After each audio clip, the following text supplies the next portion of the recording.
ज्योत्सना आप शुरू कीजिए। हाँ जी। नमो ओरियंताणं नमो सिद्धाणं नमो आर्याणं नमो वज्राणं नमो लोये सौगसाहुणं। श्री सद्गुरुदेव स्तुति।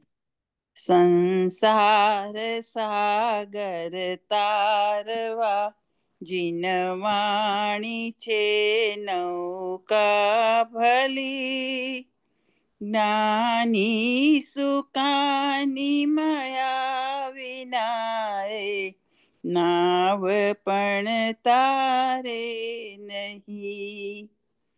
આ કાળમાં શુદ્ધાત્મ જ્ઞાની સુકાની બહુ બહુ દોહલો.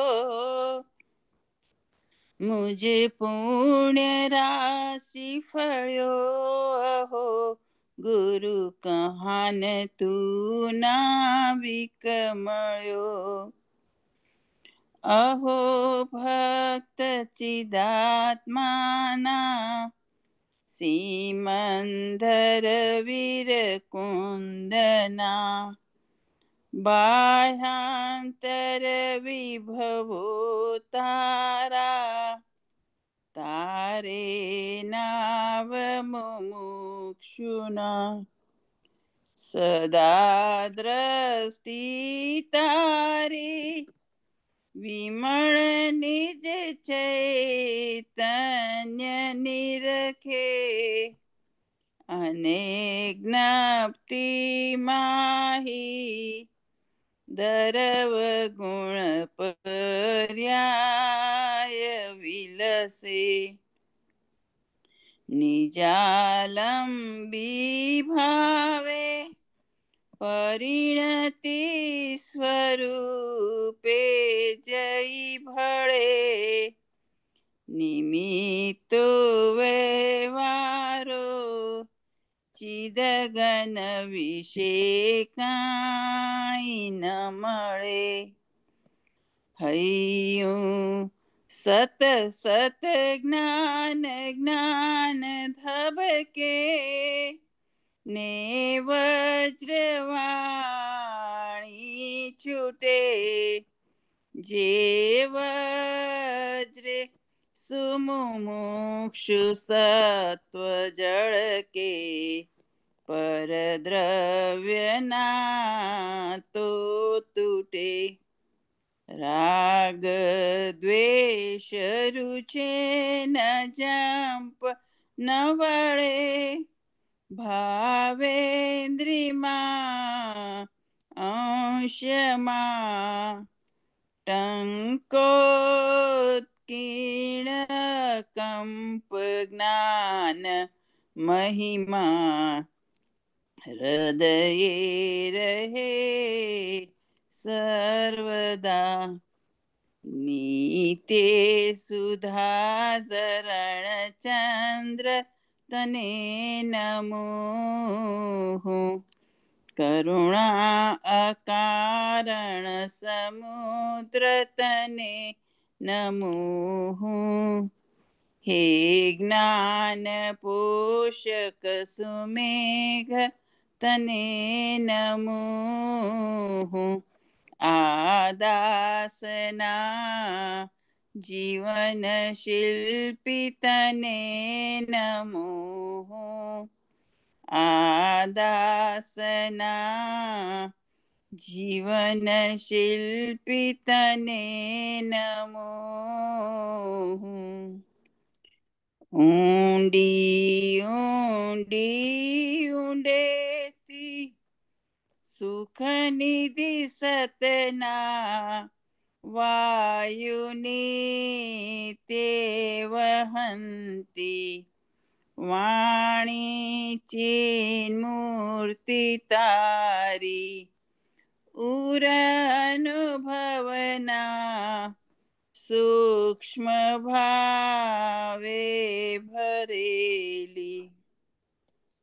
ભાવો ઊંડા વિચારી અભિનવ મહિમા ચિત્તમાં લાવી લાવી, ખોયેલું રત્ન पामू मनरथ मननो पूरजो शक्तिशाળી खोएलु હું રત્ન પામું મનરથ મનનો પૂરજો શક્તિશાળી बहुत જય सुंदर जिनेन्द्र ज्योत्सना बहन। जय जिनेन्द्र। जय जिनेन्द्र। अरुण जी, आपका स्वागत है। जय जिनेन्द्र बधाने બધાનો जय જય जि- જીને बधाने जय शुरू करें ना। हाँ जी। अरुण जी, अभी ये टाइम हाँ ये जी। टाइम अपन प्रश्नोत्तर लास्ट 10 मिनट्स रखेंगे। लास्ट टेन हाँ मिनट हाँ तो आपको पूरा बराबर स्कोप मिला बोलने का। बराबर बराबर अच्छा, ठीक थैंक ठीक। हाँ हाँ हाँ ठीक ठीक शुरू करें। नमो वरहंताणं नमो सिद्धाणं नमो पेरियाणं नमो वज्जायाणं नमो लोये सवसा मङ्गलं भगवान् वीरो मङ्गलं गौतमो मुनि मङ्गलं कुन्दकुन्दार्यो जैनधर्मोऽस्तु मङ्गलम् सर्वमङ्गलमाङ्गल्यं सर्वकल्याणकारकं प्रदानं सर्वधर्माणां जैनं जयतु शासनं जैनं जयतु शासनं जैनं जयतु शासनम् वन्दे तु सौवसिद्धे ध्रुवमचलमणोमं गदिं पते ओच्छामि समयपाहुड नमो सुदकेवली वणिदम् नमः समय साराय स्वानुभूत्या चकासते चित् स्वभावाय भावाय सर्वभावान्तरच्छिदे अनन्तधर्मणस्तत्त्वम् पश्यन्ति प्रत्यगात्मनः अनेकान्तमयी मूर्तिर्नित्यमेव प्रकाशताम् निसंग है जो वायु सम निर्लेप है आकाश से निज आत्म में ही विहरते जीवन न पर की आस से जिनके निकट सिंहादि पशु भी भूल जाते क्रूरता उन दिव्य गुरुओं की कैसी अलौकिक शूरता त्रिकालवर्ती सर्व पंच परमेष्टि भगवंतों की जय हो। जय हो। त्रिकालवर्ती सर्व अकृत्रिम कृत्रिम चैत्य चैत्यालयों की जय हो। त्रिकालवर्ती त्रिकालवर्तिनी नित्य बोधिनी द्वादशांगमयी जिनवाणी माता की जय हो। त्रिकालवर्ती 3 कम 9 करोड़ मुनिराजों की जय हो। परम उपकारी गुरु चरणों की जय हो। 46 अच्छी है। जीव ने परिणाम न होए। परिणाम परिणाम ना होए। अब इसमें ये देखो, लोग निश्चयभाषी कहेंगे। लोग क्या कहेंगे इसकी चिंता मत करो। सबसे बड़ा रोग क्या कहेंगे लोग, ये सबसे बड़ा रोग है। हाँ जी। वो कैंसर और टीबी इससे भी बड़ा खतरनाक रोग है। उस रोग में नींद का इंजेक्शन देंगे तो नींद आ जाएगी, लेकिन लोक लाज, लोग क्या कहेंगे, ऐसा सोचने वाला नींद का इंजेक्शन लेने के बाद भी सुखी नहीं रहता, नींद नहीं आती। लो ये तो छोड़ दो, यहाँ अभिप्राय क्या है? यहाँ अभिप्राय ये है कि परिणाम का, पर्याय का, प्रकार, सबका लक्ष्य छोड़कर हाँ जी। अपरिणामी ध्रुव शुद्ध चैतन्य का लक्ष्य कराना इस बोल का प्रयोजन है। प्रभु इसका प्रयोजन क्या, समझ में आ गई बात? बहुत सुंदर।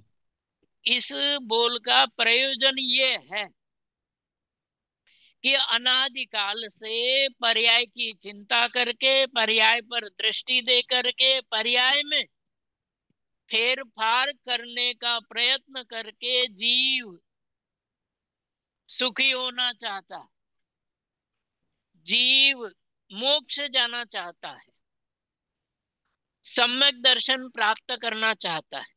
जबकि पर्याय परिणाम ये सम्यक दर्शन के विषय नहीं।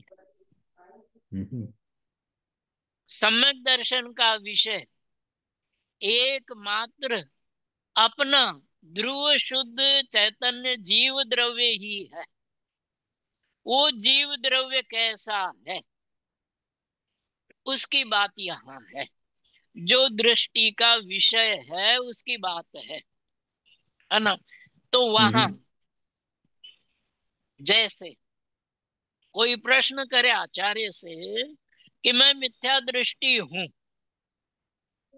सम्यक दृष्टि होना चाहता हूं, मैं संसार के मार्ग पर अनादि से चल रहा हूं, अब मुझे मोक्ष के मार्ग पर चलना है, तो आचार्य उसको उत्तर देते हैं कि तू पहले ये नक्की कर कि मैं जीव हूं, शरीर आदि नहीं हूं। कि बात आपकी सही है कि मैं जीव हूं। तो फिर वो पुनः प्रश्न करता है आचार्य से कि प्रभु ये बताओ कि मैं कैसा जीव हूं। तो ये बोल पढ़ लो, जीव ने परिणाम न होई, जीव अपरिणामी होई।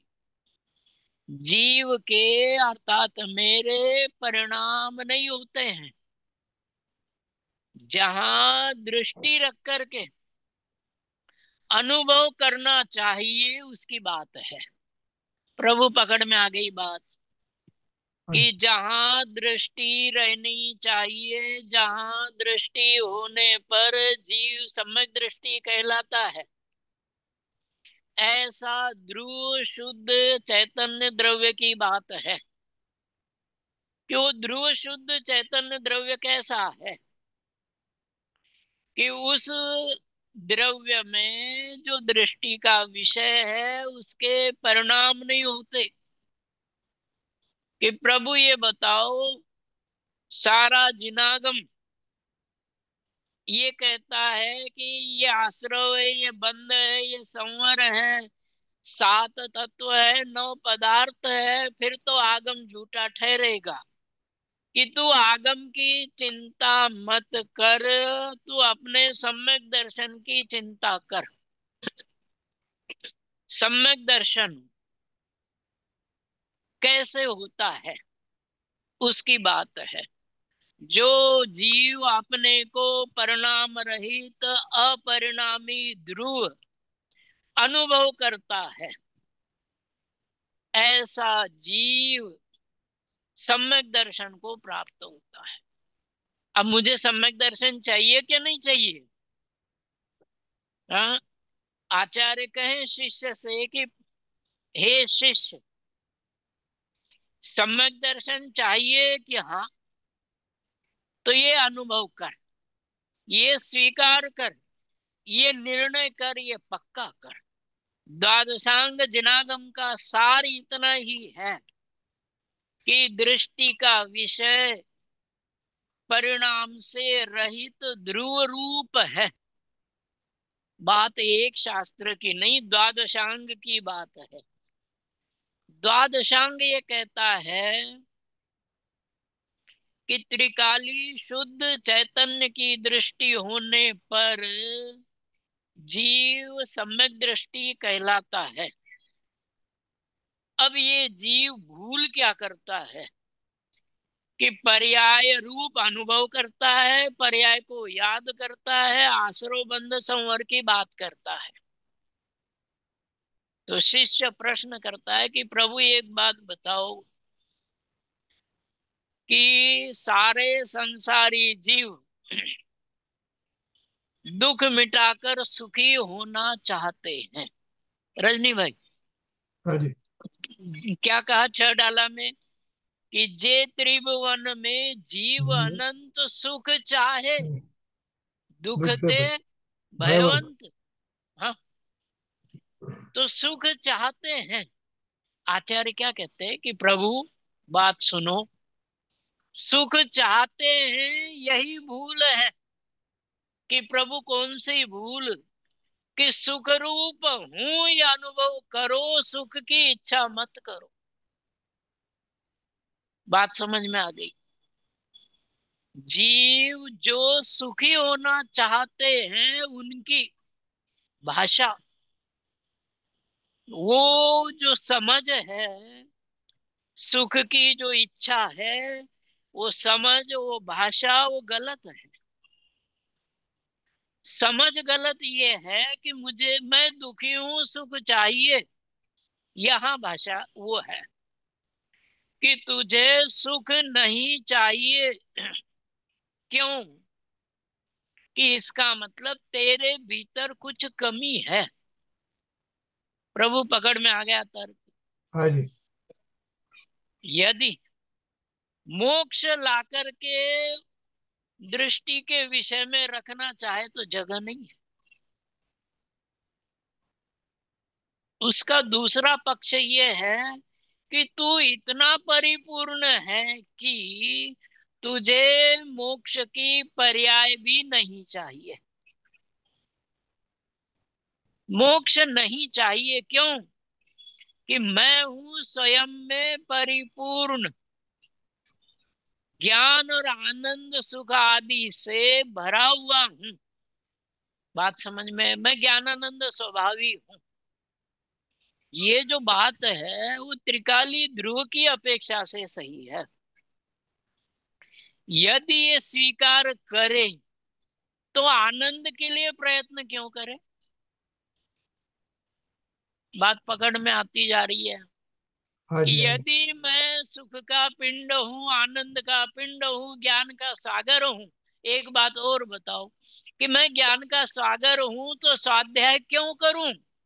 कि प्रभु स्वाध्याय इसलिए करना है कि मैं ज्ञान का सागर हूं, इस बात को दृढ़ करने के लिए।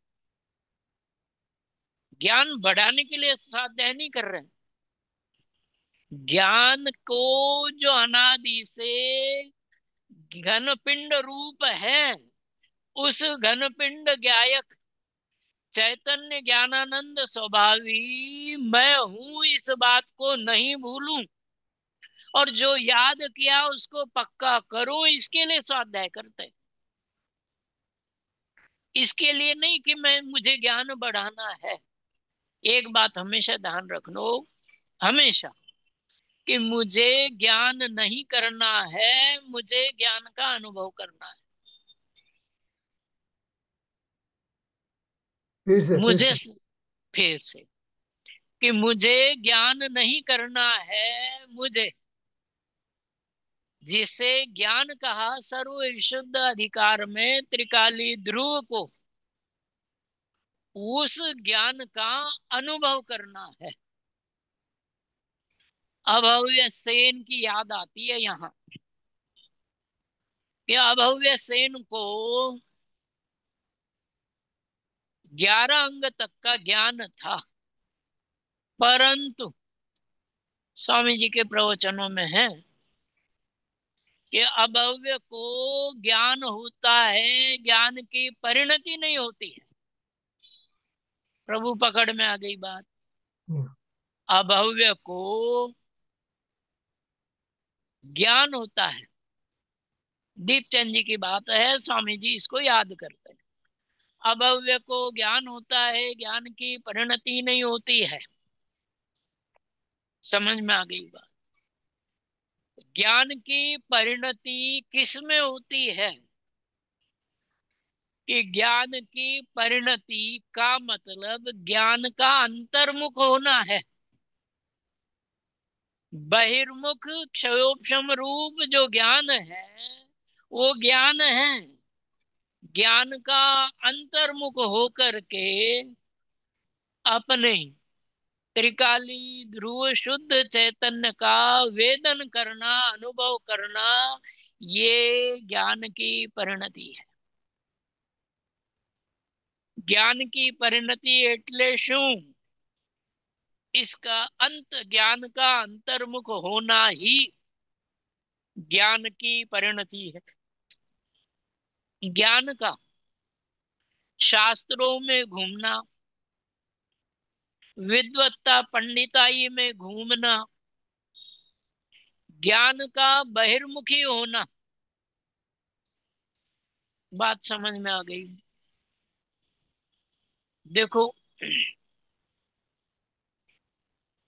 जीव की मुख्यता रहती है विषय भोगों की। अनादि के संस्कार के कारण से कभी ये जीव विचार नहीं करता। ब्रह्मदत्त चक्रवर्ती 700 वर्ष तक चक्रवर्ती रहे। चक्रवर्ती काल कम है, लेकिन जीवन 700 वर्ष का था। 7वें नरक गए। नरक में भी छोटा मोटा नहीं, सबसे बढ़िया नरक 7वां नरक। 7वें नरक में 33 सागर की आयु और 10 कोड़ा कोड़ी पल्ले का एक सागर होता है। अब एक गणित कुशल भाई लिख लेना, क्या है कि 700 वर्ष के श्वास बनाए।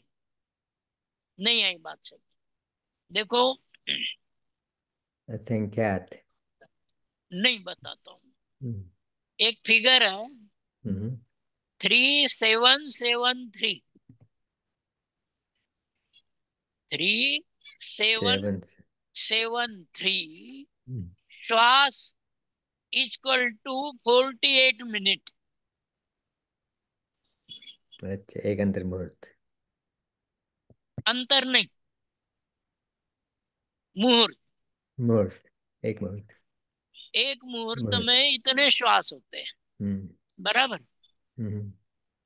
और 24 मिनट की, 24 मिनट्स की एक घड़ी होती है। मतलब मुहूर्त में 2 घड़ी हो गई। समझ में आ गई बात? हाँ जी। अब 30 मुहूर्त का दिन होता है, 30 दिन का एक महीना होता है, 12 महीने का एक वर्ष होता है। बात समझ में आ गई? अब ये जो एक वर्ष है, इस एक वर्ष को मतलब 84 लाख वर्ष। हिंदी भाषा समझ में आ गई? हाँ जी, हाँ जी। 84 लाख, 84 लाख, है ना, वर्षों का एक पूर्वांग होता है ना। और 84 लाख पूर्वांगों का एक पूर्व होता है। और असंख्यात असंख्यात पूर्वों का एक पल्य होता है। अब ये गणित तो इसलिए बताया कि मोटा मोटा ये आइडिया आ जाए कि एक पल्य में असंख्याता असंख्यात वर्ष होते हैं, इतना तो पकड़ में आ जाएगा। अब जब 33 सागर की ब्रह्मदत्त चक्रवर्ती की आयु और वर्तमान का उसका जीवन, गणित वालों ने गणित हिसाब लगाया कि मनुष्य पर्याय के एक श्वास का जीव को कितना दुख भोगना पड़ा नरक में, तो 11,56,975 पल्य। कितना? एक श्वास। जीव को विचार करना चाहिए कि अनादि से विषय भोगों में मग्न हो रहा है।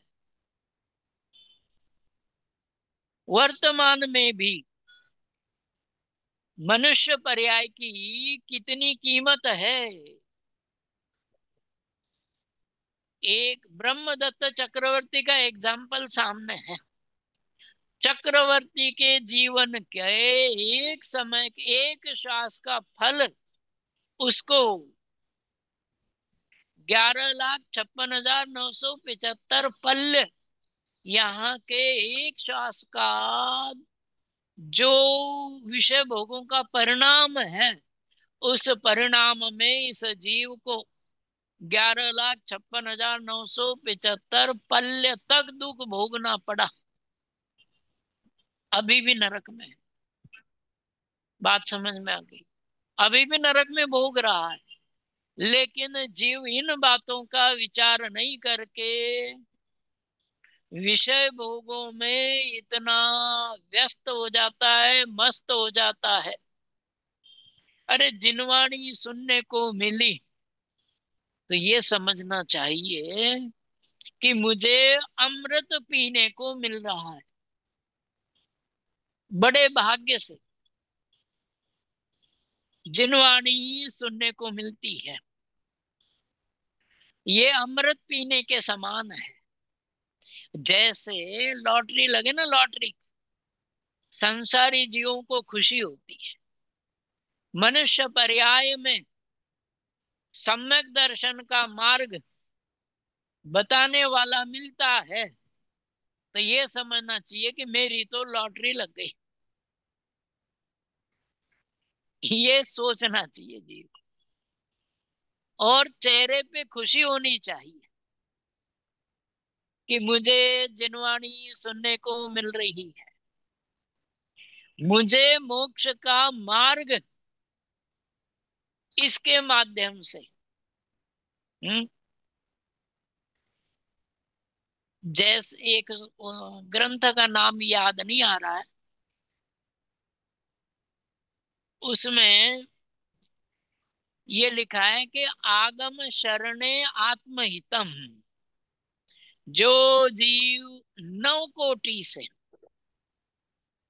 9 कोटि के बाद रजनी भाई अभी आएगी पर्युषण पर्व में, 9 कोटि मन वचन काया कृतकारित अनुमोदना, ये 9 कोटि कहलाता। मन से कृतकारित अनुमोदना, वचन से कृतकारित अनुमोदना, काया से कृतकारित अनुमोदना, इसको कहते हैं 9 कोटि। सुनने के लिए बैठो तो 9 कोटि से बनो, बैठो। क्योंकि ये बात मैं शुद्ध हूं, ये बात कभी कभी सुनने को मिलती है, क्योंकि व्यवहार का उपदेश जिनागम में बहुत है। समय सार 11वीं गाथा भावार्थ। जिनागम में व्यवहार का उपदेश बहुत ज्यादा है, निश्चय का उपदेश बहुत कम है। एक और बात, अभी 45 नंबर का बोल पढ़ा था, उस बोल में लालचंद भाई ने ये बताया कि जिसको अभेद का ज्ञान होता है उसी को भेद का ज्ञान सच्चा होता है। एक बात। एक पॉइंट। क्या पॉइंट है?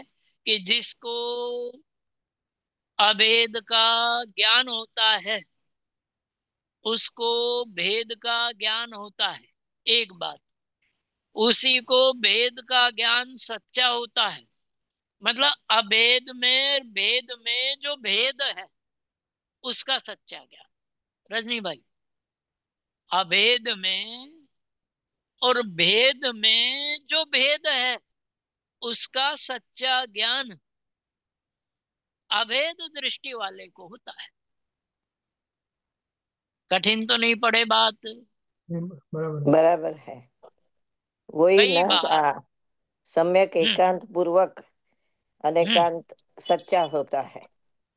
हाँ, वही बात आ गई ना। दूसरी भाषा में बहन, हाँ जिसको एकांत का आश्रय होता है उसी के जीवन में अनेकांत का उदय होता है। हाँ जी, बराबर है।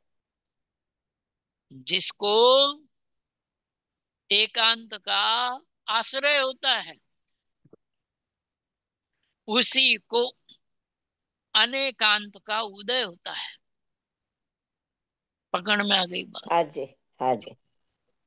जिसको त्रिकाली ध्रुव शुद्ध चैतन्य का एकांत होता है, अर्थात दूसरी भाषा में कहे, 45 नंबर के बोल की भाषा में कहे कि जिसको अभेद का आश्रय होता है उसको भेद का आश्रय तो होता ही नहीं, लेकिन ज्ञान सच्चा होता है।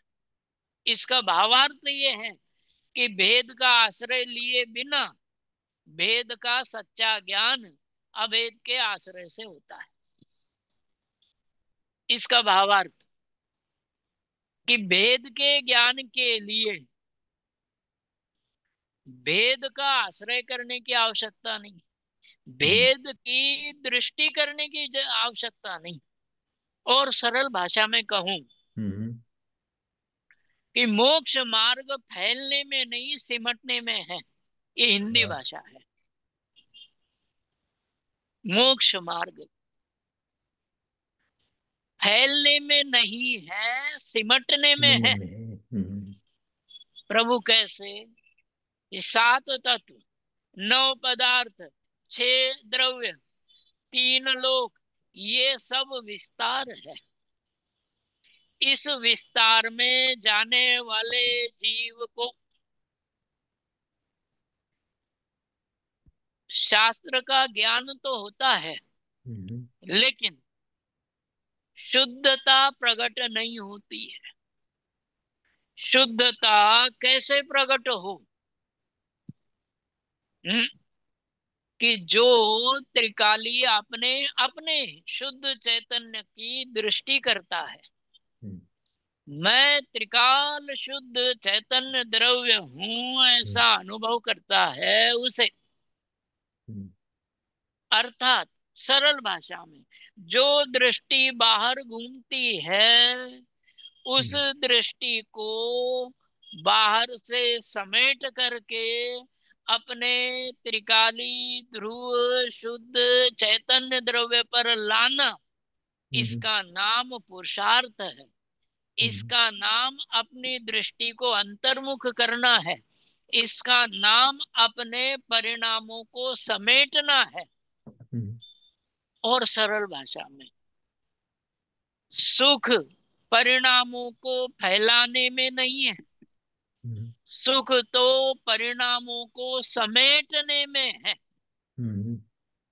रजनी भाई अपनी भाषा में अनुवाद कर लेना गुजराती में, बराबर। है ना? लेकिन हिंदी में सुनना, अब मुझे उतनी पकड़ नहीं है, चिंतन मनन हिंदी में है, गुजराती में दिक्कत नहीं है। परंतु बात ये है कि मैं सुखी कैसे हो जाऊं, इसका उत्तर तो पहला ये है कि प्रभु तेरी जो ये चाह है, ये चाह ही तुझे दुखी कर रही है। क्यों? कि तू तो सुख का पिंड है और उस पिंड के बीच में तेरी ये चाह आ रही है। अंतराय है वो। अंतराय किसे कहते हैं?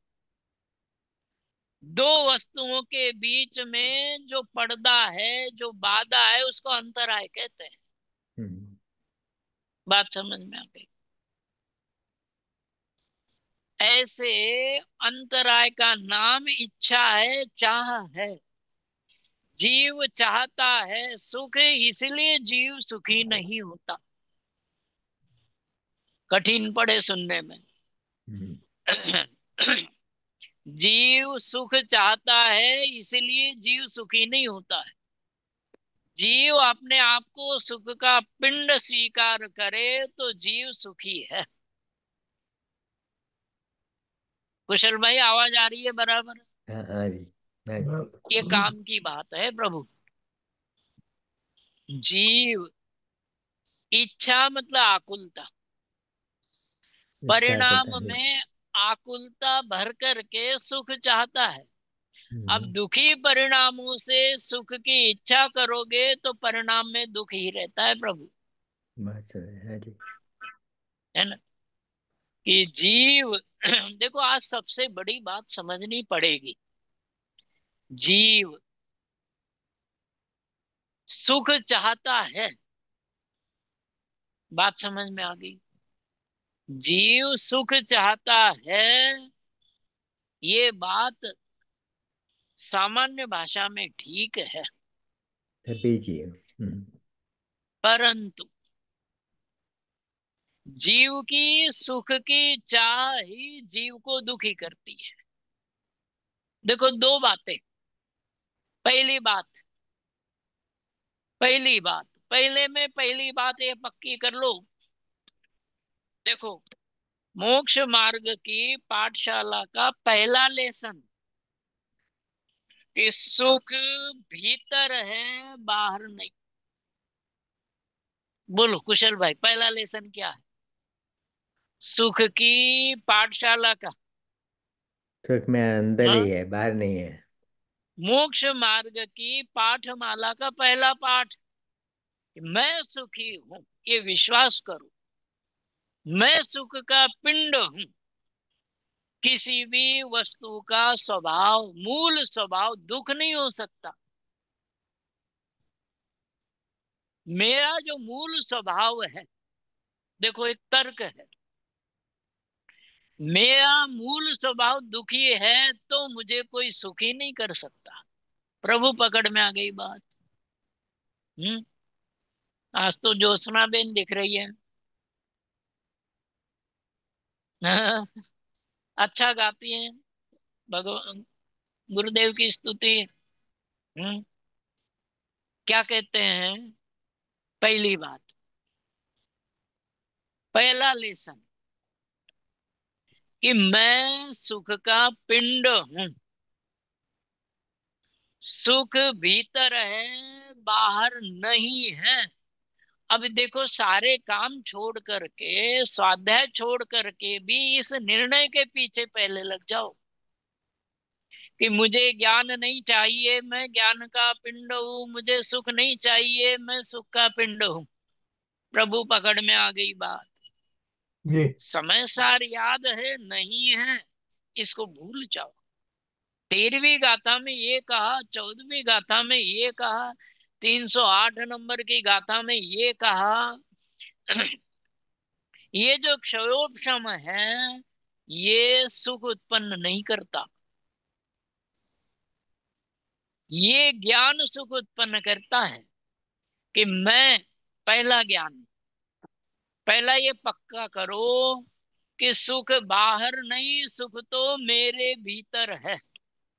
दूसरी बात, मेरे भीतर नहीं। जैसे स्वामी जी वो मिश्री का उदाहरण देते हैं कि मिश्री को कहीं से भी आप चखो, मीठी लगेगी।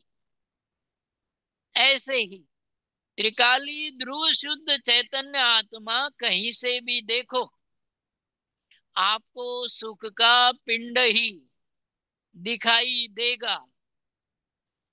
इसका मतलब क्या कि मुझे सुख नहीं चाहिए, मुझे सुख का मतलब सुख नहीं चाहिए, मैं सुख का पिंड हूं, ये मुझे स्वीकार करना चाहिए। देखो, उपदेश दूसरे के लिए नहीं, अपने परिणामों की दृढ़ता के लिए है। क्या? दोबारा,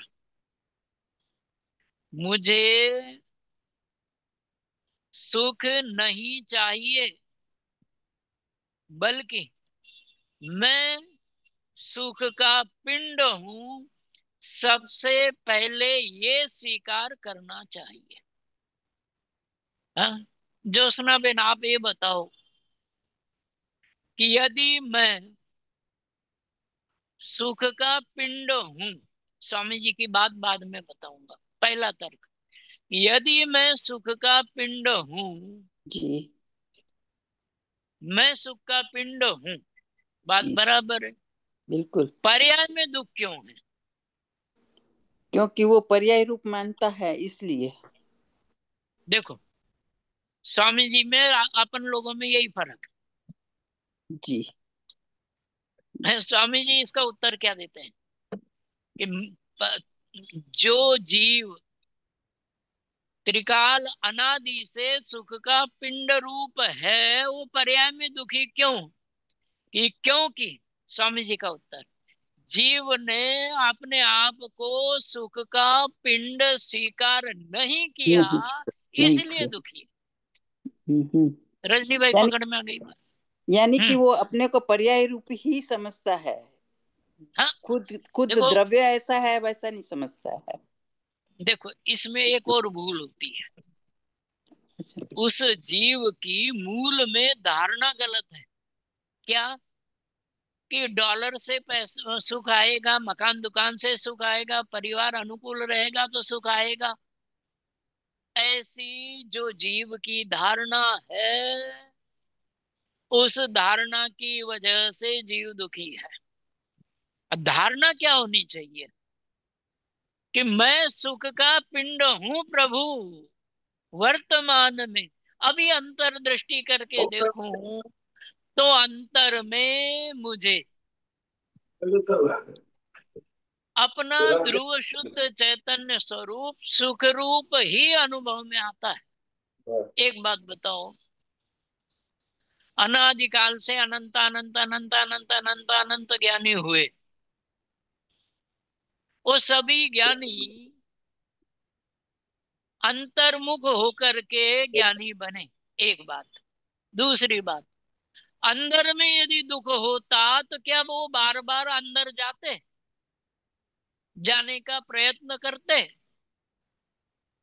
क्या यदि अंदर में दुख होता तो अंदर के अनुभव के करने के लिए घर बार परिवार राजपाट छोड़ देते? इसका मतलब ये है कि अंदर में परिपूर्ण सुख है, अतीन्द्रिय सुख है, परिपूर्ण सुख है। रजनी भाई, तीसरी बात, सदा सुख है। हम्म, तीन बातें। कौन कौन सी? कि अंदर में सुख है, एक बात, परिपूर्ण सुख है,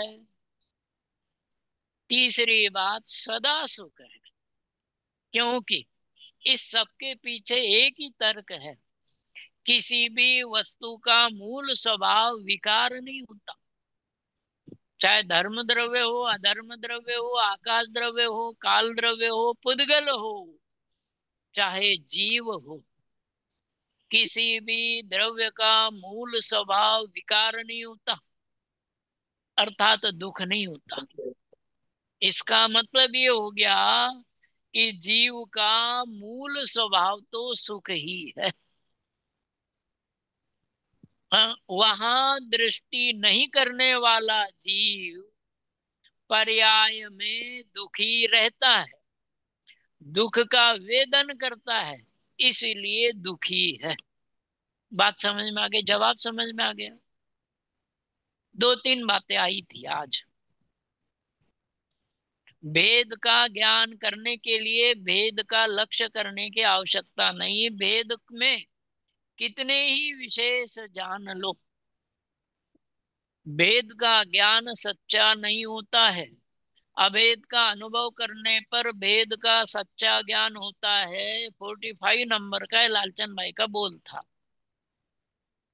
अब इस 46 नंबर के बोल में क्या कहते हैं कि जीव के परिणाम नहीं होते, परिणाम तो परिणामी के होते हैं। इसका मतलब मैं जीव हूं तो अपरिणामी हूं, ये इसका भावार्थ है। बात पकड़ में आ गई। मैं जीव हूं तो अपरिणामी हूं, क्योंकि मैं जीव हूं और जीव के परिणाम नहीं होते, इसलिए मेरे परिणाम नहीं है। बात लालचंद भाई की नहीं है। आचार्य कुंद कुंद अमृत चंद्र ने 13वीं गाथा में ये बात बताई है और 13वीं गाथा के बाद जो कलश आए हैं उनमें भी ये बात आई है। नव तत्व गतत्वेपि अज्ञानी संसारी जीव को पर्याय के साथ एकत्व करने वाले जीव को द्रव्यार्थिक नय से पर्याय में अभेद देख करके जीव अजीव आश्रव बंध संवर निर्जरा मोक्ष पुण्य और पाप ये नौ तत्व दिखाई देते हैं। रजनी भाई, नौ तत्व किन को दिखाई देते हैं? नौ तत्व किन को दिखाई देते हैं? जिनको दृष्टि में अभेय पर्याय के साथ एकत्व है, उनके लिए नौ तत्व है। प्रभु पकड़ में आ गई बात। क्योंकि तर्क क्या दिया? जैसे लोक में अकेले पुरुष के या अकेले महिला के संतान नहीं होती, उसको भूल जाओ, बेबी टेस्ट ट्यूब वगैरह जो भी, उसमें भी दो चाहिए। जैसे संसार में अकेले पुरुष के अकेले स्त्री के संतान की उत्पत्ति नहीं हो सकती। बात समझ में आ गई? संतान समझ में आ गया ना? हाँ जी, हाँ जी। लड़का लड़की, है ना? या हाँ, तो अकेले के नहीं होते, उसके लिए दो चाहिए। इसका भावार्थ ये है कि अकेले जीव तत्व पर दृष्टि देने पर उस एक के नौ नहीं होते, क्योंकि एक के जैसे एक पुरुष हो एक स्त्री हो, एक पुरुष या एक स्त्री के जैसे संतान नहीं होती, वैसे अकेले जीव को दृष्टि में लेने पर अजीव आश्रव बंध संवर निर्जरा आदि नव तत्व की उत्पत्ति, सात जीव अजीव को छोड़ो तो सात तत्व की उत्पत्ति नहीं होती है। बात समझ में आ गई? 13वीं गाथा की टीका में ऐसा लिखा है। प्रश्न किया शिष्य ने कि आप नव तत्वों को अभूतार्थ कहते हो, तो नव तत्व तो सारे जिनागम में भरे हैं। आप किस तर्क से, किस अर्थ में, किस अभिप्राय से नव तत्व को अभूतार्थ कहते हैं? वहां जवाब क्या लिखा है संस्कृत में कि यदि कोई जीव एक जीव द्रव्य स्वभाव के पास जाकर जीव द्रव्य का अनुभव करे तो ये जो आश्रव बंध आदि है ये अभूतार्थ है। प्रभु ध्यान रखना, आचार्य शर्त क्या लगाते हैं? संस्कृत में लिखा है कि अथच एक जीव द्रव्य स्वभावम उपेत्य। रजनी भाई दोबारा, अगला शब्द जोर देने वाला है इसलिए दोबारा, कि एक जीव द्रव्य स्वभावम उपेत्य। यदि कोई मुमुक्षु जीव एक जीव द्रव्य के स्वभाव, मतलब त्रिकाली स्वभाव की बात है, एक जीव द्रव्य के त्रिकाली स्वभाव के पास जाकर देखे तो। रजनी भाई त्रिकाली शब्द क्यों महत्वपूर्ण है? आश्रव अनादि से है लेकिन उसका अंत हो जाता है। मोक्ष अनादि का नहीं है लेकिन वो उत्पन्न होता है। न मोक्ष त्रिकाल है न आश्रव त्रिकाल है। बात समझ में आ गई? इसलिए त्रिकाली जीव द्रव्य के स्वभाव के पास जाकर मूल संस्कृत से पढ़ना समय सार। आगे क्या अथच क्या लिखा है मूल में? कि एक जीव द्रव्य स्वभावम उपेत्य। फिर आगे लिखा, रजनी भाई आगे बार बार आपको मतलब हाईलाइट करने के लिए बता रहा हूं। अनुभूय, अगला वो शब्द जो अंडरलाइन करने वाला है, एक जीव द्रव्य के स्वभाव के पास जाकर के, केवल पास जाना नहीं है। समझ में आ गई जी? जैसे कोई प्यासा है, प्यास लगी है, प्यास मिटाना चाहता है, तो कहेंगे कि भाई वहां घड़ा रखा है, मटका रखा है, वहां पानी है, वहां जाओ। अब एक बात बताओ कि जो प्यासा आदमी हो पानी के पास गया तो प्यास मिट गई कि नहीं? पानी पीना पड़ेगा। इसलिए अगला शब्द लिखा है अनुभूय, कि एक जीव द्रव्य स्वभाव उपेत्य। एक जीव द्रव्य के, रजनी भाई बारीकियां बहुत है। उपेत्य का मतलब क्या है? मैं एक हूं, ध्रुव हूं, नित्य हूं, त्रिकाल एक स्वभावी हूं, ऐसा निर्णय करके, पक्का करके, धारणा करके। क्यों? क्योंकि निर्णय किए बिना न्याय नहीं मिलता, पक्का किए बिना धारणा नहीं होती, और धारणा पक्की न हो तो अनुभव का अगला कदम नहीं होता। बारीकियां तो बहुत है। मूल समय सार संस्कृत से शुरू करो दोबारा। उपेत्य के कई अर्थ है, अब यहाँ विषय नहीं है, यहाँ थोड़ी सी बात। उपेत्य का मतलब ये निर्णय करके, पक्का करके, अनुभव करके, है ना? उपेत्य का मतलब वैकल्पिक अनुभव है। अतीन्द्रिय आनंद की प्राप्ति तो जैसे प्यासा व्यक्ति पानी पिएगा तो पानी से उसको आनंद मिलेगा और जो उसकी प्यास थी वो मिट जाएगी।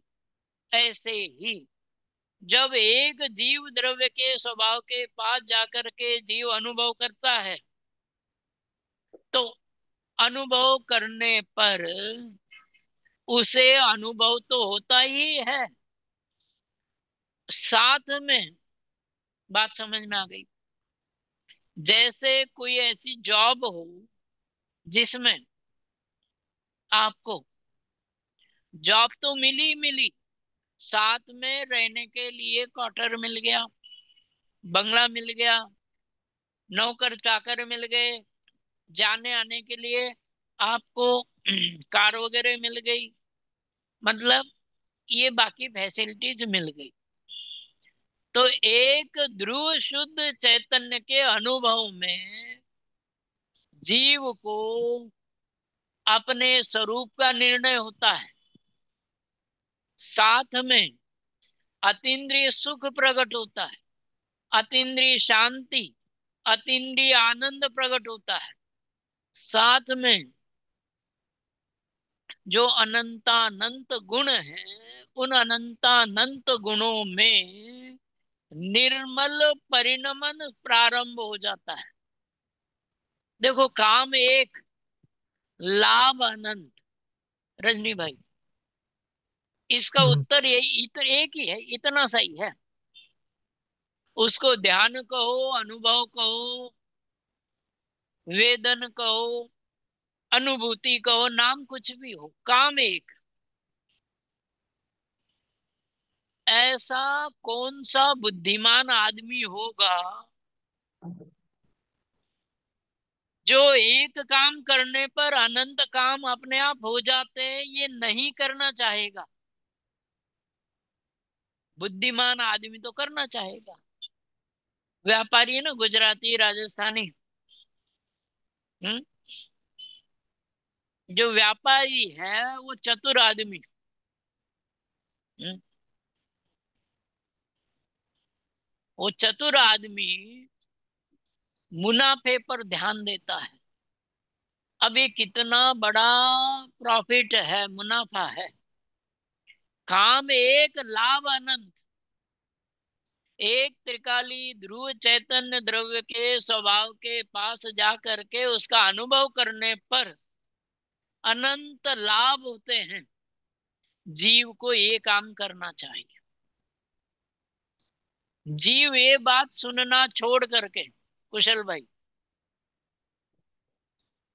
कि यदि मैं एक कलाक इसमें बैठता हूं तो मेरा समय खराब हो जाएगा, ये सोचता है। संसार की फिक्र करता है, ये न बिगड़ जाए, वो न बिगड़ जाए। एक बात बताओ, पाप का उदय आ जाए, 24 घंटे प्रयत्न करे, सुधर जाएगा? नहीं सुधरेगा, कुछ नहीं हो, सुधर सकता नहीं मैं। ये तो सिद्धांत की बात है हम्म। कि मैं पर का करता हूं, ज्ञाता हूं। बस मत गया था। मैं स्वभाव का भी ज्ञाता हूँ, परभाव का भी ज्ञाता हूँ, स्वयं का भी ज्ञाता हूँ, परद्रव्य का भी ज्ञाता हूँ। बस अकर्ता गया था। परंतु बड़ी बात ये है, देखो, हम्म। जीव के अनादि के संस्कार विषय भोगों के पड़े हैं। हम्म। जैसे एक कहा था ना अभी, एक वाक्य, रजनी भाई वो वाक्य याद है? कुशल भाई लिख लिया होगा। बात ये थी कि फैलने में सुख नहीं है, सिमटने में सुख है। हम्म। ये बात आई थी। दूसरी बात, आज दूसरा पॉइंट ये, लिखने में आनंद नहीं है, मिटाने में आनंद है। हम्म। लिखने में आनंद नहीं है, हम्म। मिटाने में आनंद है। इसका खुलासा क्या है? जीव के अनादि के विषय भोगों के संस्कार है। त्रिकाली ध्रुव शुद्ध चैतन्य आत्मा की आराधना की नहीं। धर्म की आराधना का मतलब, धर्मधारी त्रिकाली ध्रुव चैतन्य की आराधना नहीं की, अनादि के विषय भोगों के संस्कार है। ठीक है। बात समझ में आ गई? हम्म। उन संस्कारों को मिटाने में आनंद है। हम्म। बात समझ में आ गई? हाँ। नया कुछ नहीं लिखना है, और लिखने के लिए आपके पास कुछ है भी नहीं। हम्म। जो लिखा हुआ है उसको स्वीकार करने में आनंद है। मैं अनादि से त्रिकाली ध्रुव शुद्ध चैतन्य सुख का पिंड ज्ञान और आनंद का सागर हूं, उसमें कुछ करना नहीं, वो अकर्ता स्वभावी है। अरे पर्याय भी जिसे नहीं छूती, इस बोल में बता रहे ना कि पर्याय पर्याय की है, पर्याय द्रव्य की नहीं है। ज्ञान गोष्ठी स्वामी जी, पर्याय पर्याय की है, पर्याय द्रव्य की नहीं। इसका भावार्थ क्या है कुशल भाई, रजनी भाई? भावार्थ क्या है कि मोक्ष मोक्ष का है, मोक्ष मेरा नहीं है। बात मोक्ष समझ की में पर्याय है, मोक्ष पर्याय है। आई? पर्याय हम्म, है ना। हम्म, सिद्धों से अंतरंग में पूछो, उनकी हम्म, इंटरनल बातचीत करो कि प्रभु आपको मोक्ष प्रकट हुआ, आप तो सुखी हो। कि भैया मोक्ष से जो सुखी हुआ वो तो मोक्ष ही हुआ, मैं तो अनादि से सुखी। बहुत अच्छी देखो बात। भाषा करो, है ना। मोक्ष से मोक्ष सुखी हुआ। रजनी भाई, मोक्ष से कौन सुखी हुआ? कि मोक्ष से वो पर्याय निर्मल हुई, सुखी हुई, आनंदित हुई, आनंद के पर्याय आनंदित हुई, सुख के पर्याय सुखी हुई। मैं तो अनादि से सुखी हूं। सिद्धों से यदि ऐसा पूछे तो जवाब ये दे देंगे। हाँ? और निहाल भाई से पूछो तो कहते हैं मोक्ष की मुझे जरूरत ही नहीं है ना। अनंत सिद्धों का मैं बाप हूं। भावार्थ ही है कि मैं तो ध्रुव द्रव्य हूं। देखो सुनने लायक बातें तो ये है सारी। क्यों रजनी भाई? निर्णय करने लायक, अनुभव करने लायक बात ये है कि एक ही बात है, और इस एक बात से अनंत अनंत अनंत लाभ होते हैं जीव को। क्योंकि अनंत गुणों में, अनंत अनंत गुणों में निर्मल परिणमन शुरू हो जाता है। अनंत अनंत शक्तियां एक साथ उछलती है कि प्रभु वो बटन बताओ कि जिसके दबाने से अनंत अनंत बल्ब एक साथ जल जाते हैं, एक साथ प्रकाश हो जाता है। कि वो एक ही बटन है प्रभु, कि मैं शुद्ध चैतन्य ध्रुव द्रव्य हूं, मैं परिणाम रहित हूं, मैं अपरिणामी हूं। कि प्रभु परिणाम, कि तुम परिणाम की चिंता छोड़ दो। जो लोग संसार की विषय भोगों की चिंता करते हैं उनके काम भी पुण्य के उदय से होते हैं, उदाहरण है ये।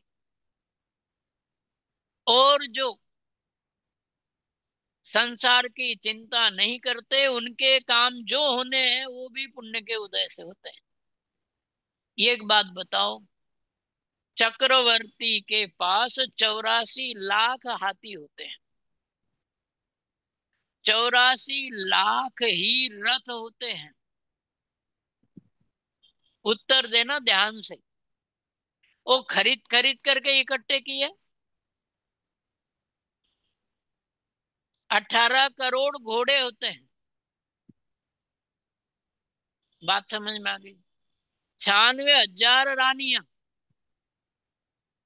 और वो 96,000 रानियों के पास 700 वर्ष में ब्रह्मदत्त चक्रवर्ती को जाना है, दिन कम पड़ जाएंगे। बात समझ में आ गई?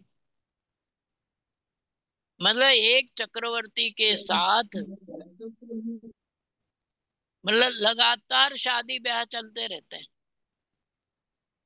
तो चक्रवर्ती कभी संपत्ति को इकट्ठा कर करके चक्रवर्ती नहीं होता है। ऐसे ही, ये तो उदाहरण है, ऐसे ही कोई जीव सामग्री को इकट्ठा करके धनी नहीं होता है। ये बात समझनी है चक्रवर्ती के उदाहरण से। हमारे पास परिग्रह थोड़ा हो या अधिक हो, सोचता है जीव कि मेरे इकट्ठा करने से हुआ है, असल में पुण्य के उदय से हुआ है और पाप के उदय से चला जाता है। तो ये तो एग्जाम्पल है। ऐसे ही लाभ का काम क्या था आज? आज तो लाभ का काम ये था, एक का अनुभव करने पर सुख भीतर है ये निर्णय हो जाता है, मेरा सच्चा स्वरूप मुझे ज्ञान में आता है। तीसरी बात, मैं सुख के लिए व्यर्थ ही बाहर में भटक रहा था, सुख तो मेरे भीतर था। सुख का पिंड अनादि अनंत एक रूप त्रिकाली ध्रुव द्रव्य है, ये बात समझ में आती है। बात समझ में आ गई? समय तो हो गया और फिर दोबारा शुरू करेंगे इसको। 13वीं गाथा का मर्म और इस बोल का भावार्थ ये है कि द्रव्य दृष्टि करना चाहिए। परिणाम को सुधारने बिगाड़ने से परिणाम सुधरते बिगड़ते नहीं है। एक तर्क है, इसके साथ बात पूरी करते हैं। सम्यक दर्शन के साथ मोक्ष हो जाता यदि जीव के हाथ में परिणाम होते तो। पकड़ में आ गई बात? हाँ जी।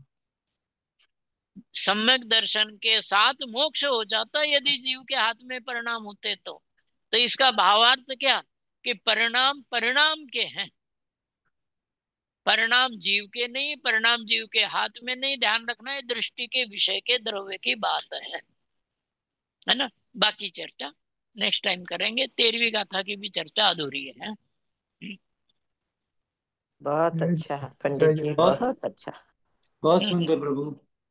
हाँ प्रभु, अरे प्रभु दिखाई नहीं दिया आज।